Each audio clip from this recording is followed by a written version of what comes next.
So in today's video, we're going to be covering the AUG and we're going to be giving you the best class setup possible. And this is a series I've had for a while, so I've covered quite a few weapons. If you'd like to check those out, those are in a playlist, which will be linked down in the description. What we normally like to cover in these types of videos is the recoil patterns, how various attachments affect your ADS time, the overall bullet velocity, among where this stacks in the damage profile, and I give you some class setups along the way. Obviously, when it comes to the class setup stuff, it comes down to personal preference. So you're going to see a couple of my favorite class setups.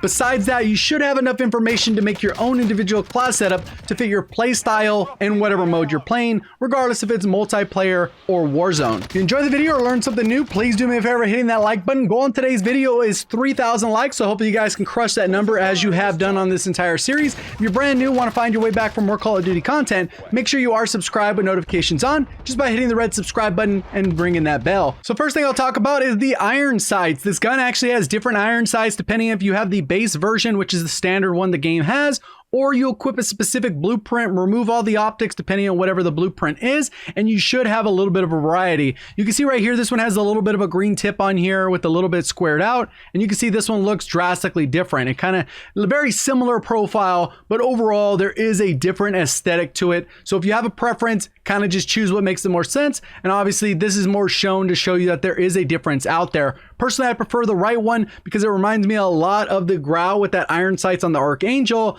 Obviously, it has a little bit extra there, but it does have that thin line so you could track your target just a little bit easier. Next thing we'll go ahead and talk about is bullet velocity and compare this to rifles, especially if you're going to use this at range. And we're going to talk about a close range option as well as a long range option. But I just wanted to show how viable it is at about 80 meters. So right here, you can see the tag is right at 80 meters. My friend comes back, grabs the tag. Then you'll go ahead and see we're going to go ahead and fire the shot. And there is a delay. It does happen pretty quick. It's about 4 frames and 3 frames depending on the weapon. But here it goes. So when I fire this weapon, it takes approximately 83 milliseconds for it to hit the target, which gives you a bullet velocity of 964 meters per second. I go ahead and do a couple different shots there. You kind of see how long it takes to register. You would think that's not really a big deal, but as you get in those further ranges, it makes it feel a lot more like hit scan. When it comes to the Kilo, which is another long range weapon, these are both stacked out fully for range. You can see you end up with 67 milliseconds in that particular place, which gives you a bullet velocity of around 1200 meters per second.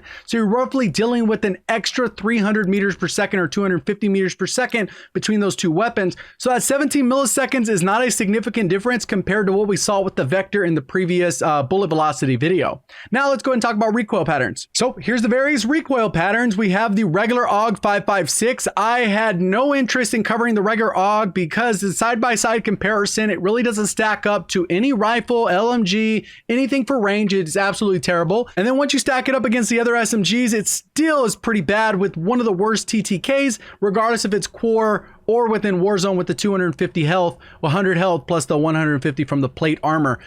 So we're going to focus 100% on the 556. I don't even think the regular ammo is all that viable. I know they did a thing in the CDL where they kind of banned it, but in the CDL, in case you guys didn't know, half of the attachments are banned, half of the weapons are banned, even a completely different game than you would play in the CDL playlist. So I wouldn't really pay attention what the pros are using because they have tons of different rule sets that are way different than you would actually be able to use in game. So first thing we'll go ahead and focus on here is the AUG 556. So it's the base 30 rounds I'm firing for each of these, and you can see kind of the bullet pattern goes a little bit up and to the left, a little bit straight up for the most part. Very manageable. There is a little bit of bouncing as far as skipping a little bit high vertically, which is typically a little bit harder to control because if you're just pulling down and then it just kind of bounces, it makes it a little hard to track visually if you're only using iron sights. Compensator, always top tier in the recoil department. We have the muzzle brake, which is helping out a little bit, not quite as much as the compensator. We have the extended, the 407 extended, which is supposed to help, and you can see it does. And then the long barrel, which helps out even more than that. Even though it is minor, you are pushing the gap between those a little bit closer, so it is a little bit easier to manage.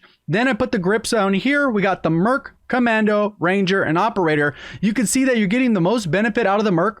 Since this one doesn't have that much of an angle or side-to-side bouncing, you're not really getting as much benefit out of the Commando. You still get a little bit of vertical just because you're getting a little bit more stabilization as it goes up. But for the most part, you can see that the Merc is probably the best option. Ranger and Operator are fairly close, but still Merc looks like it's taking the cake there. And then as far as the rubberized grip, it's the only grip that allows you to have less recoil. You can see that it is helping out a little bit, maybe not quite as much as any of the grips, maybe pretty even with the Commando, maybe just a hair more, but negligible difference. And then the VLK, by itself, surprisingly, this helps on some weapons more than others, so I always include this in the videos.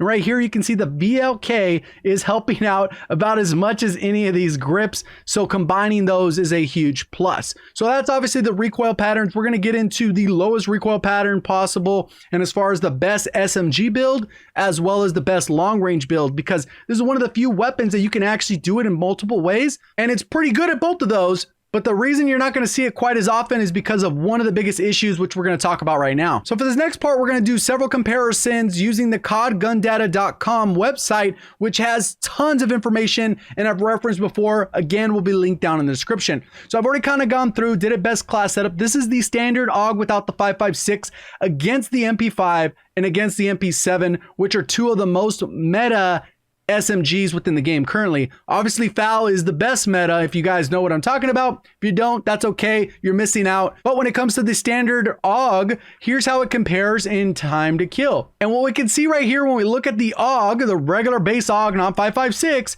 you can see that the TTK is higher than both the MP5 and MP7 up close, where it should excel. And then you can see that it has considerable drop-offs and ends up being the worst at range, which obviously shouldn't really be using it.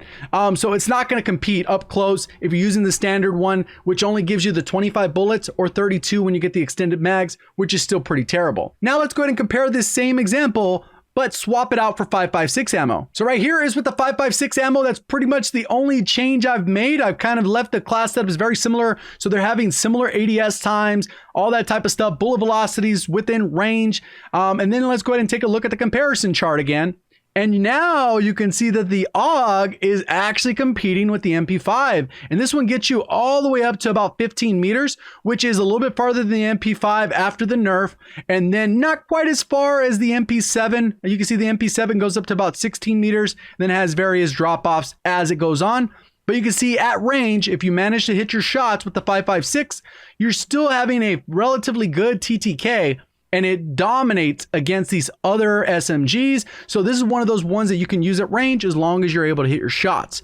Obviously, this being the case, you'd wonder why the heck don't more people use it as an SMG, which we're going to talk about. So right here, I have a couple of popular long range options. We have the Bruin, the Kilo, and then the AUG 5.56. Keep in mind that I've set these all up with class setups that I recommend using within Warzone, regardless if you're using a close range, long range. I've already set it up with the best possible class setups, at least in my opinion. But when you look at the ADS time, you can see it is terribly slow at 542 milliseconds compared to the Bruin or the Kilo. And the Bruin is kind of as slow as you can get when it comes to aiming down sight because it's an LMG. Now let's look at the damage chart. What you will notice is that obviously, despite it having the issues, the AUG accelerates up close, which we saw. It is an SMG, so it should accelerate in those ranges. And then it drops off, and then it starts to kind of compete in the middle somewhere, and it's pretty balanced all the way up to about 80 meters where we did the in-game testing where we saw that bullet velocity.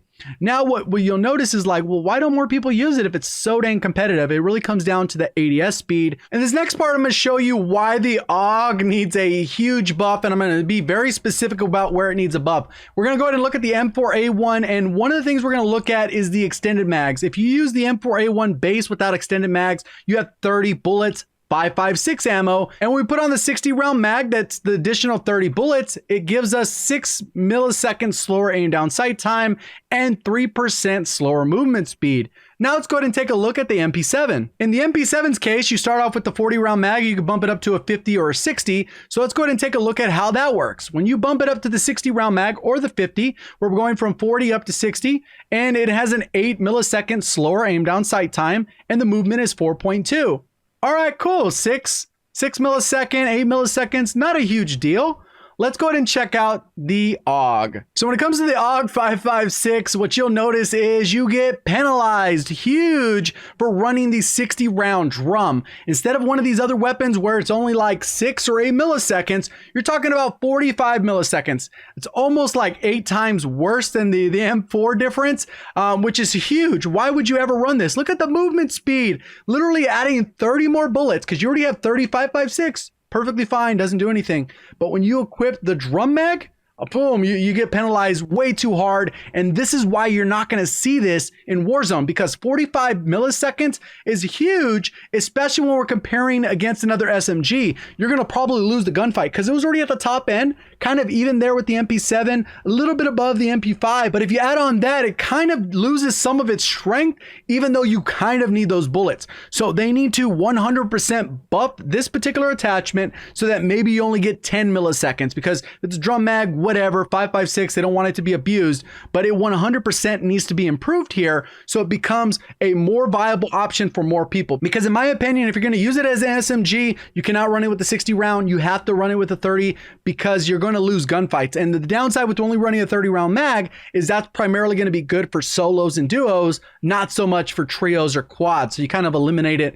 Still viable in those other options where maybe you can win the one-on-one or 1 versus 2, but beyond that, you're kind of in a tricky spot where it's just not enough ammo to deal with the full squad without a reload. So with that all being said, let's go ahead and give you some class setups. So right here, I have 3 class setups for you. This is the lowest AUG recoil right here, and you can see how the recoil pattern looks. Very tight, a little bit more than we're seeing with the range AUG, but you can see it is a considerable difference. It's cutting the recoil in half for the same number of shots. This one has the 60 round drum because you got to use the 556 ammo. You might as well use the most you can. You got the rubberized, the Merc, the longest barrel, and the compensator. When it comes to the short AUG, which is for SMG ranges, and you're going to treat like an SMG, you're going to use the tactical suppressor because it kind of allows it to compete ADS wise, especially since you don't need the extra range that you're primarily going to get at range for bullet velocity and things like that. You're going to run the 407 light rate, so you're not going to get as much recoil control, but this will give you a faster aim down sight, a little bit more bullet velocity. So if you want to take on someone around 30 to 40 meters, you'll still be able to handle it and then use your rifle beyond that range to kind of complement this weapon. And then we have the Forge Tac Comb, faster ADS. You could always swap this out for a tac laser or something like that. I'm just not a fan of tac lasers on SMGs or close quarters engagements because you're going to give away your position, which a lot of times is a huge advantage. If you want a little bit faster sprint out time, probably go with the stipple grip. And we run the 30 round mags because if you run the 60, that 40 millisecond difference in aim down sight time is often enough to have you lose the gunfight, especially when you're going up against like skilled players, which we typically do with skill-based matchmaking.